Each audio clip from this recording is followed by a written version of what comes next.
Welcome back to the Global Ledger. I'm Justin. Over the last arc, we've spent a lot of time inside markets.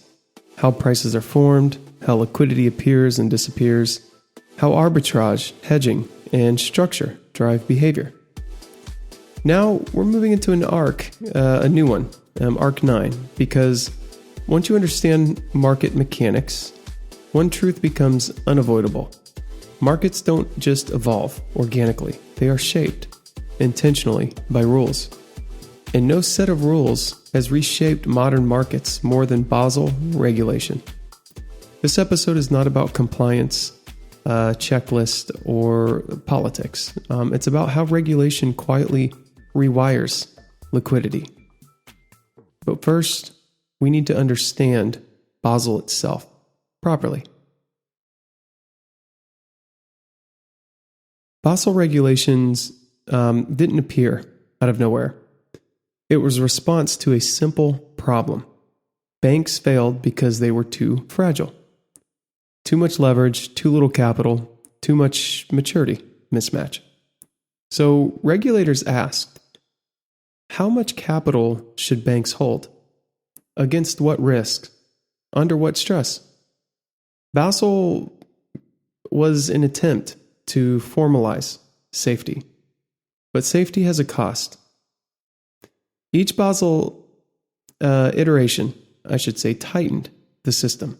More capital, higher quality capital, liquidity coverage requirements, leverage ratios, stress testing, resolution planning. The goal was resilience, and in many ways it worked. Banks today are better capitalized, more transparent, less likely to fail suddenly. But resilience at the institution level does not automatically mean resilience at the market level. That distinction is everything. Capital regulation doesn't just limit risk, it redirects it. When holding inventory becomes expensive, dealers reduce market making, balance sheets shrink, intermediation declines. This doesn't eliminate risk, it moves it. Risk mitigates from banks to non-banks, from balance sheets to markets, from slow-moving institutions to fast-moving ones. Liquidity becomes thinner, but also faster.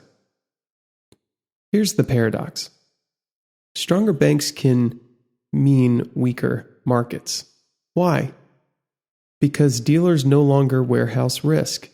Markets rely on just-in-time liquidity. Arbitrage becomes funding dependent and liquidity becomes conditional.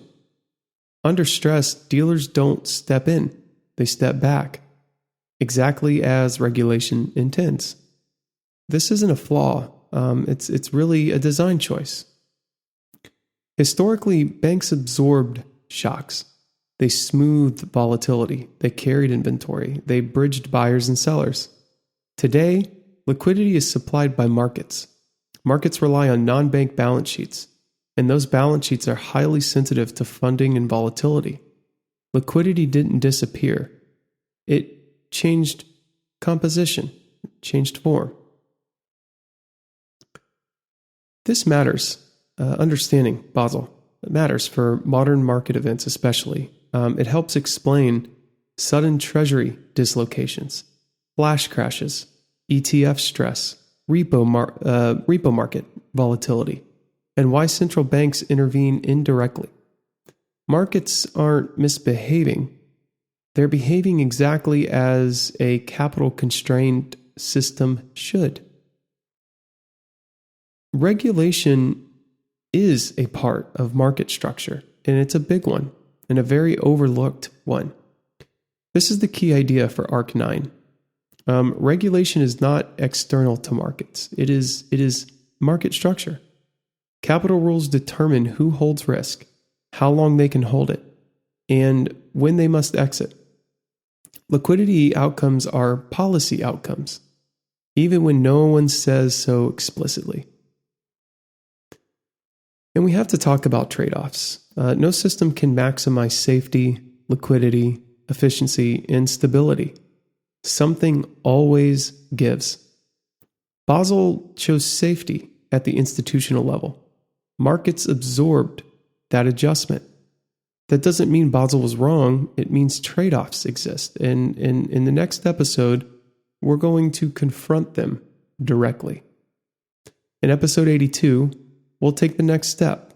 We're going to talk about capital versus liquidity regulation. Trade-offs nobody talks about. And why rules that make banks safer can make markets thinner. And why liquidity requirements sometimes conflict with capital requirements.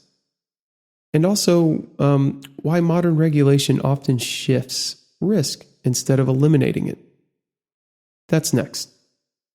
I want to thank you for listening to episode 81 of the Global Ledger.